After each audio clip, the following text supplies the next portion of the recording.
America is filled with chilling tales of restless spirits and ghostly encounters, and today we're going to six of the most haunted places across the country. Imagine a battlefield where some say soldiers still march, echoing their final moments, or a desolate cemetery near Chicago, known for mysterious lights and ghostly sightings. From haunted mansions to creepy hotels and everything in between, prepare yourself for a journey into the most haunted places in America. The Stanley Hotel, located in Estes Park, Colorado, is a historic landmark known for its grandeur, as well as its eerie reputation. Opened in 1909, the hotel was the brainchild of Freeland Oscar Stanley, the co-inventor of the Stanley steamer automobile. Originally designed as a luxury resort for wealthy Easterners and a health retreat for those suffering from tuberculosis. The hotel offered state-of-the-art amenities, including electricity, telephones, and modern bathrooms in every room, a rarity at the time.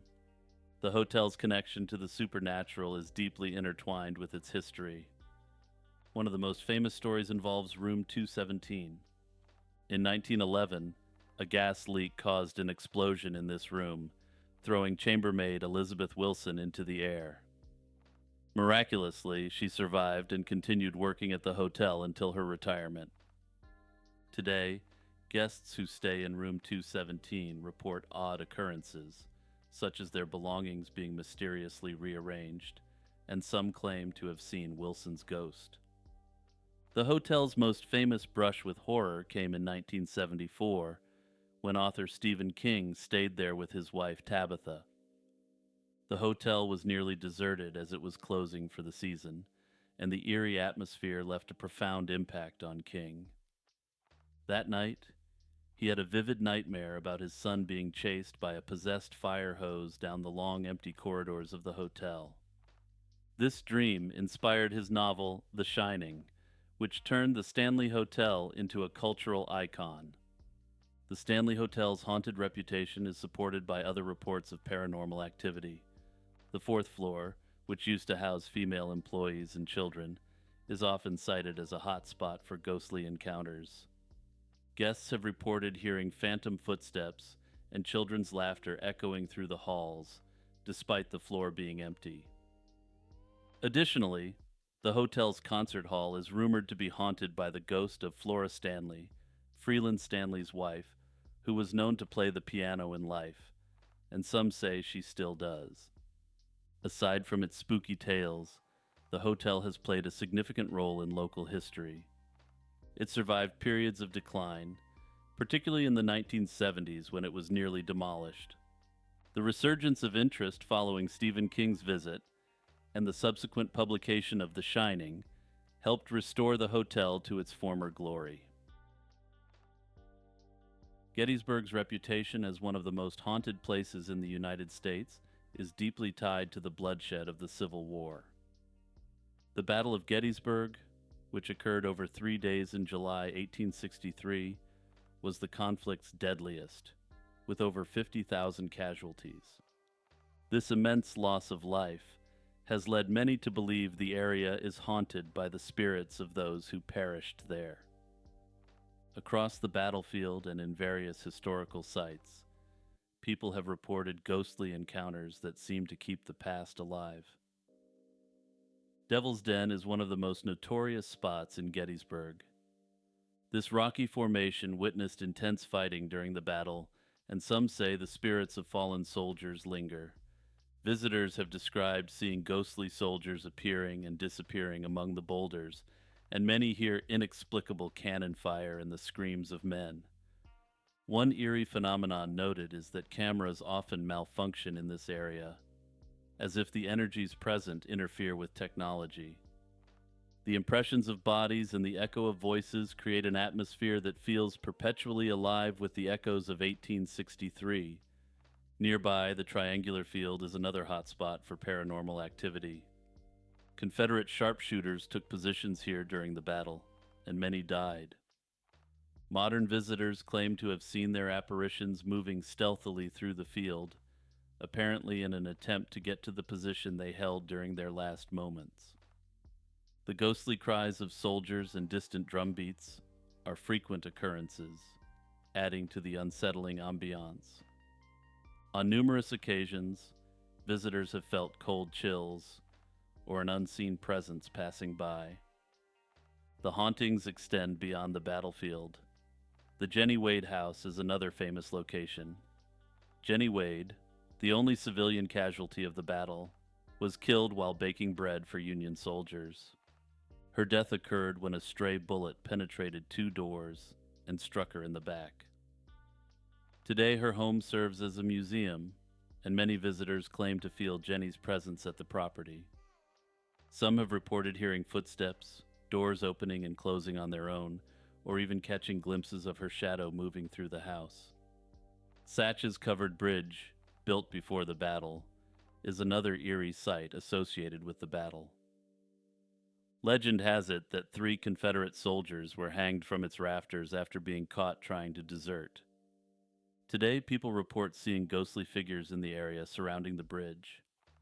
Some even claim to smell cigar smoke, suggesting the lingering presence of soldiers. The sounds of screams echo in the night, and some visitors have felt hands reaching out from the darkness while crossing the bridge. Iverson's Pits, where Confederate soldiers from North Carolina were ambushed and killed, has had a long history of ghostly sightings. The mass grave where they were buried became a place of fascination as reports of eerie lights and spectral figures emerged. The atmosphere of Gettysburg, charged with the memory of thousands of deaths and the remnants of Civil War violence, often elicits heightened responses from visitors. The combination of the town's history and its eerie landscapes like Devil's Den and Triangular Field, and the power of collective memory, creates an environment ripe for ghostly sightings. Further, visitors primed with tales of the supernatural may interpret natural sounds or sights, like fog patches, shifting shadows, or sudden chills, as paranormal encounters. This psychological phenomenon, fueled by the town's haunted reputation, blurs the line between reality and imagination. Bachelors Grove Cemetery, located in Midlothian, Illinois, is widely regarded as one of the most haunted cemeteries in the United States. The cemetery dates back to the 1830s, when it was established by English settlers from New England. Initially, it served the small community that settled there, including notable early settler Stephen Rexford. The first documented burial was that of Eliza Scott in 1844, although some records suggest William B. Nobles was buried there as early as 1838. Over the years, the cemetery saw numerous burials, with the last known one being Robert Shields in 1989. Bachelors Grove has garnered a reputation for its paranormal activity, with numerous reports of ghostly apparitions and strange phenomena. The cemetery's remote location, bordered by the Rubio Woods Forest Preserve, adds to its isolated and mysterious atmosphere. One of the earliest reports involves a phantom farmhouse that appears and disappears as visitors approach it. This spectral building has been a staple in the ghost stories surrounding Bachelors Grove.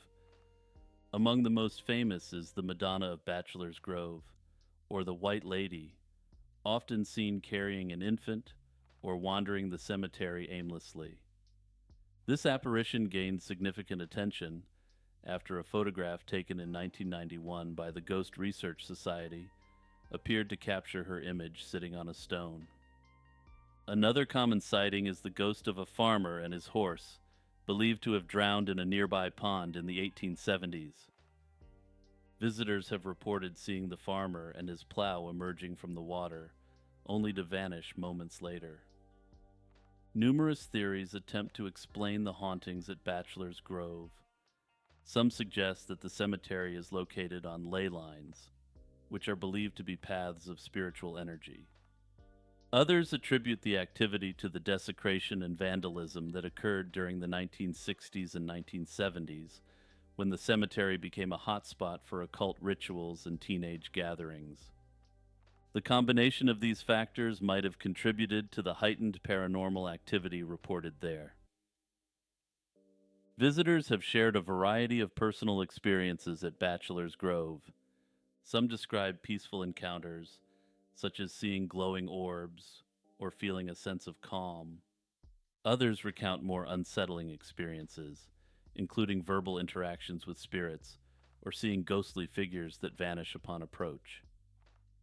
The diversity of these experiences adds to the cemetery's eerie reputation. On September 8, 1987, Minnie Winston, a 77-year-old resident of Atlanta, Georgia, discovered a startling scene in her bathroom. As she stepped out of the shower, she noticed what appeared to be blood seeping from the floor and walls. Shocked and frightened, she called for her husband, William, who confirmed the presence of the mysterious red liquid. They immediately contacted the police, setting off an investigation that would capture the attention of the nation. Upon arrival, the police found the Winstons' home splattered with blood-like substances in several rooms, including the bathroom, kitchen, and living room. The police collected samples of the liquid for analysis. Laboratory tests revealed that the substance was human blood, specifically type O, which neither Minnie nor William had. This finding ruled out the possibility that the blood came from either of the elderly couple. Further, it ruled out an initial theory that it was actually animal blood. The absence of any signs of forced entry or struggle in the house further puzzled investigators. The police searched for logical explanations, considering possibilities like a prank or an unusual plumbing issue, but no conclusive evidence emerged. Despite thorough investigations by the Atlanta police and local authorities, no source or cause for the blood was ever identified. The case remained open, and over time, various theories surfaced, each attempting to explain the strange event. One popular theory suggested paranormal activity, with some believing that the house was haunted by a spirit that manifested its presence through the blood.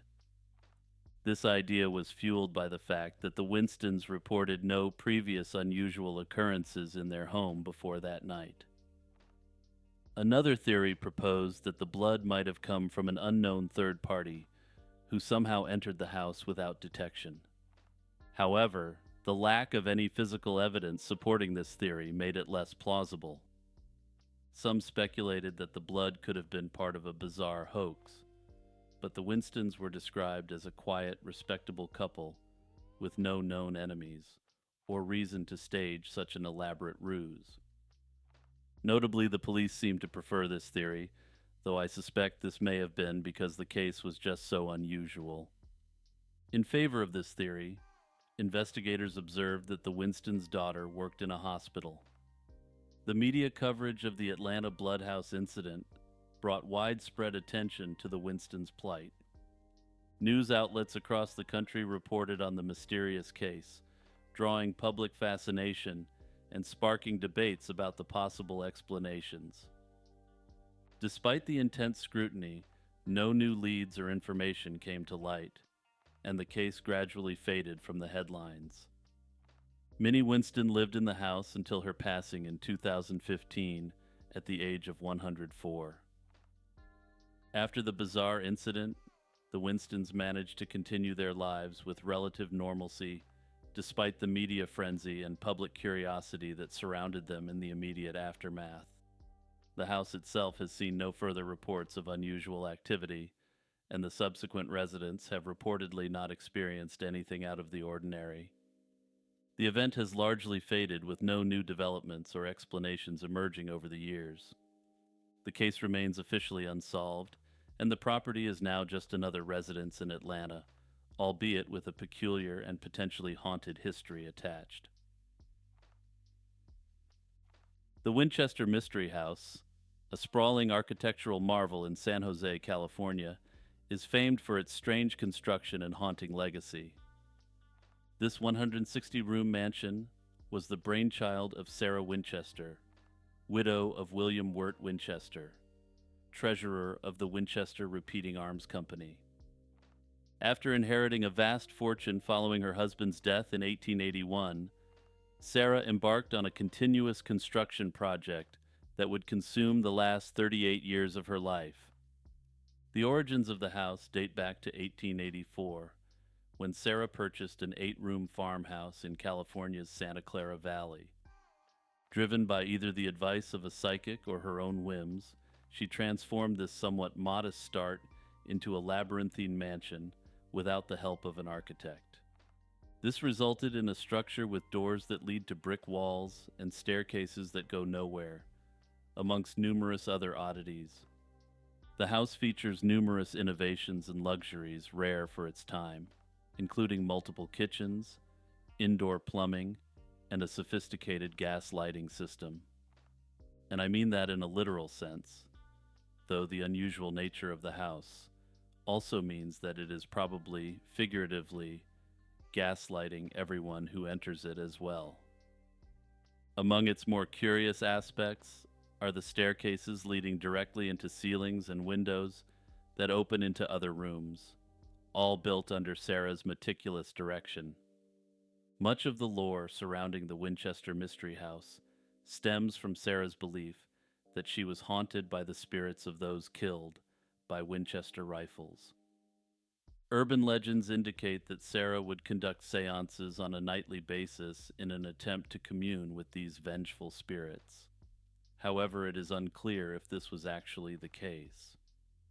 This belief supposedly led her to continue the house's construction incessantly, as stopping would mean her own demise. She even incorporated the number 13 into many parts of the house, which added to its mystique and further fueled tales of its haunting. The mystery deepened after Sarah's death in 1922, when no mention of the mansion was found in her will. Her belongings were auctioned off, and the house was quickly deemed worthless due to its bizarre design and structural damage from an earthquake. However, just 5 months later, it was opened to the public, attracting those fascinated by its legends and architectural oddities. Today, the Winchester Mystery House stands not only as a monument to its eccentric owner, but also as a testament to the mysteries and legends that continue to draw millions of visitors. Notably, numerous visitors and staff have also reported paranormal experiences while in the Winchester Mystery House. A number of theories have been proposed to explain these phenomena. Some claim that there are ghostly forces at play in the mansion, citing numerous accounts over the course of nearly 100 years. Others theorize that confirmation bias could explain these unusual encounters, given that people who explore the mansion are more likely to be believers in ghosts than the general population. Another school of thought suggests that there is a localized hysteria surrounding the Winchester Mystery House. Individuals entering the house may interpret otherwise normal interactions as unusual or paranormal when they may not have done so under normal circumstances. Regardless of whether the location is haunted or not, it's an experience that is so significant that it draws tourists from around the world. The Amityville Horror is one of the most infamous haunted house stories in modern American folklore. That said, while this is one of the most well-known hauntings, many are still unaware that this story is, in essence, a massive hoax. The tale, which claims to be based on true events, centers around a house at 112 Ocean Avenue in Amityville, Long Island, New York. It gained notoriety due to a combination of true crime and alleged paranormal activities. The story begins with the DeFeo family. On November 13th, 1974, Ronald DeFeo Jr. reported that his parents and 4 siblings had been fatally injured in their home. He later confessed to committing the acts himself, claiming that voices in his head urged him to do it. This tragic event set the stage for the subsequent haunting claims. In December 1975, George and Kathy Lutz purchased the house at a significantly reduced price due to its grisly history. They moved in with their 3 children but fled just 28 days later, alleging that they had been terrorized by paranormal phenomena. The Lutzes described green slime oozing from the walls, strange odors, cold spots, and other disturbing occurrences. Following their departure, the story gained massive attention. A local TV station organized a psychic investigation led by Ed and Lorraine Warren, famed paranormal investigators. Despite dramatic claims of evil presences, little concrete evidence was found. The most famous piece of evidence from these investigations is a photograph that allegedly shows a ghostly boy. However, skeptics believe it was one of the investigators caught by the infrared camera.